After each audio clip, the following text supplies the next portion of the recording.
Olá, vamos dar mais início a uma aula de ciências para a turma do sexto ano. Hoje a gente vai falar sobre a hidrosfera, água no planeta Terra, tá? A segunda parte.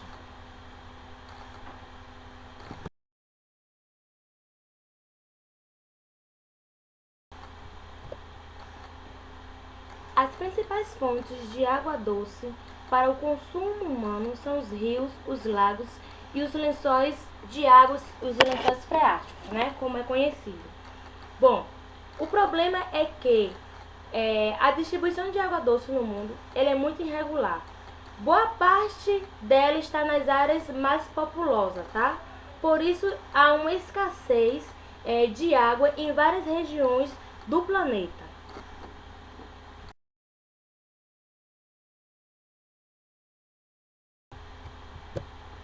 O Brasil tem em torno de 12% do total de água doce superficial, tá? Água de rios e lagos do planeta. Além disso, possui uma das maiores reservas de água doce subterrânea do mundo, o aquífero Guarani, que está localizado a uma profundidade mais ou menos entre 50 metros e 1.500 metros, tá? Com 1,2 milhão de quilômetros quadrados, o aquífero passa por baixo de 8 estados brasileiros, além de mais 3 países, que são o Paraguai, o Uruguai e também a Argentina, tá? É como uma esponja gigantesca, constituída de arenito. Para quem não sabe o que é um arenito, é, é uma rocha porosa e absorvente.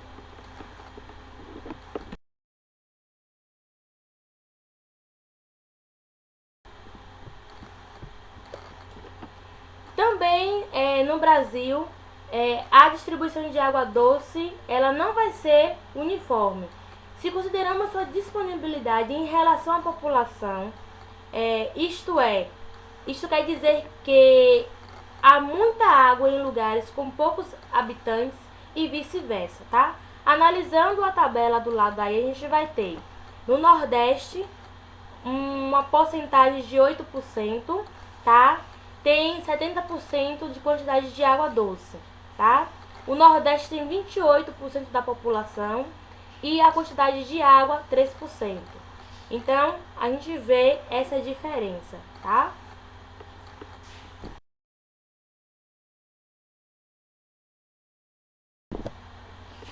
Analisando aqui nesse gráfico a relação entre população e a disponibilidade de água, tá? Nesse tipo de gráfico a gente vê que quanto maior o comprimento de uma barra, maior o valor que ela representa, certo? Então, analisando aqui esse gráfico, a gente vai ter no Nordeste uma população baixa, uma quantidade de população menor e uma quantidade de água elevada. No Nordeste, a gente vai ter um nível de população maior e a quantidade de água diminuída. Na região Sudeste, é a mesma coisa. A quantidade de população ela é maior, só que a quantidade de água disponibilizada vai ser menor. No Sul, a quantidade de população vai ser um pouquinho maior e a de quantidade de água menor. Já no Centro-Oeste, a quantidade de água ela eleva e a população ela é menor, certo?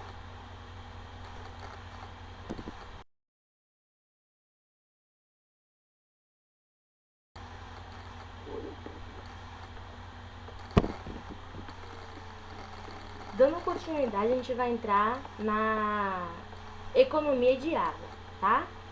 A água ela costuma ser chamada de precioso líquido e todos nós devemos economizá-la, tá?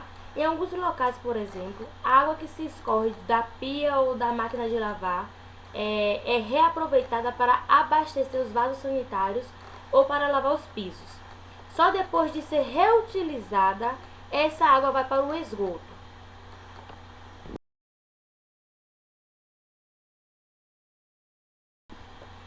A gente vai ver agora algumas medidas para adotar, tá? Para evitar o desperdício desse bem essencial. Bom, o primeiro deles é consertar imediatamente os vazamentos, né, de água.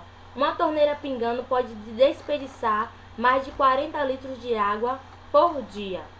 Não deixar a torneira aberta sem necessidade, por exemplo, enquanto escovar os dentes ou ensaboar a louça, tá?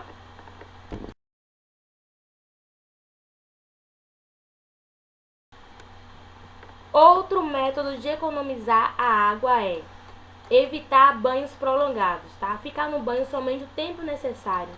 Um banho de chuveiro de 15 minutos gasta cerca de 250 litros de água.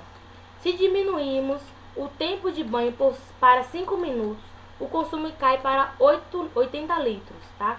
Além disso, podemos fechar o registro do chuveiro enquanto nos ensaboamos.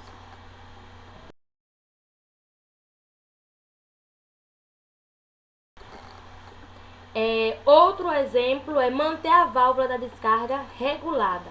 É mais adequado que o vaso sanitário tenha uma caixa acoplada. Esse tipo de caixa libera cerca de 6 litros de água a cada descarga, enquanto a válvula pode gastar 20 litros por vez. Tá? Utilizar vassoura ou balde com água em vez de mangueira na lavagem de carros e na limpeza de calçadas, como mostra aqui a imagem, tá? É incorreto você lavar uma calçada com mangueiras, tá? Primeiro se passa uma vassoura e em seguida você pode utilizar um balde com água para estar lavando a calçada.